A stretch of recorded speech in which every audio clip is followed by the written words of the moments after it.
सद्गुरुदेव शिवमुनि महाराज की जय। मनुष्य भगवान की जय। आत्मदेव की जय। जोगो विद्या की जय। परम पूज्य पिता माता की जय। अखिल भूमंडलीय सर्वशिरोमणि मुनि समाज की जय। समस्त मुनि मुनिमति की जय।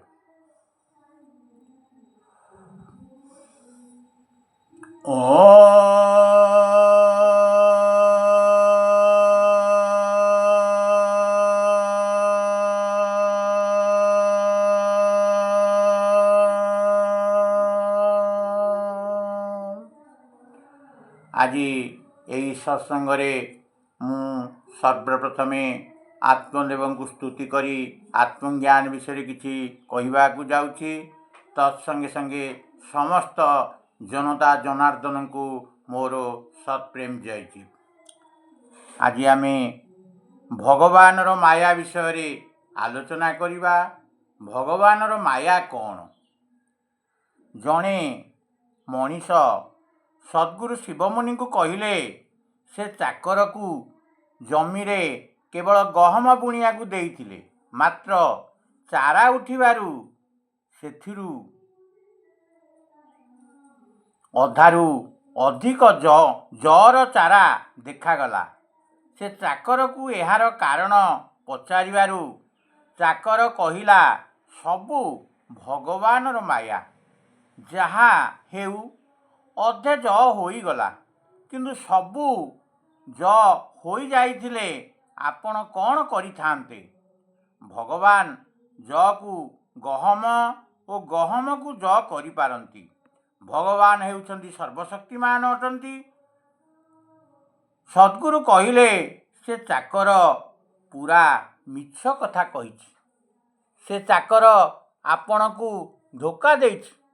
भगवान जरु गहम उत्पन्न करि पारंती नाही, कि गहमरु ज मध्य उत्पन्न करि पारंती नाही, आ बिना गहम रे मध्य गहम उत्पन्न करि पारंती नाही। या परे खबर नेबारु जणागला जे चाकर अधा गहम चोरी करी सेतिरे सेतिकी ज मिसाई देछि। बिना जरे ज होई न पारे। भगवान किछि करि पारंती नाही। भगवान गहम उत्पन्न करंती नाही। गहम को गहम उत्पन्न करे। बूट को भगवान उत्पन्न करंती नाही। बूट बीजरू बूट और आंब बीजरू आंब उत्पन्न हुए, भगवान ठारू नुहे। पानी मध्य भगवान वर्षा करंती नाही। बादल मध्य भगवान ठारू उत्पन्न हुए नाही। पानी पानी उत्पन्न होइथाए।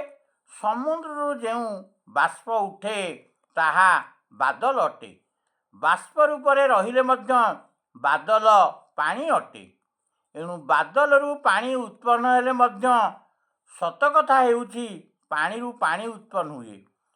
जेउ जेपरी समुद्रर पानी बाष्प होई आकाश रे खेली होई सेथिरु पानी तैयारी होइथाए, ठीक एहीपरि प्रलय हेले सूर्य चंद्र और सृष्टिर अणुरू आकाश रे खेली होई रही थाए।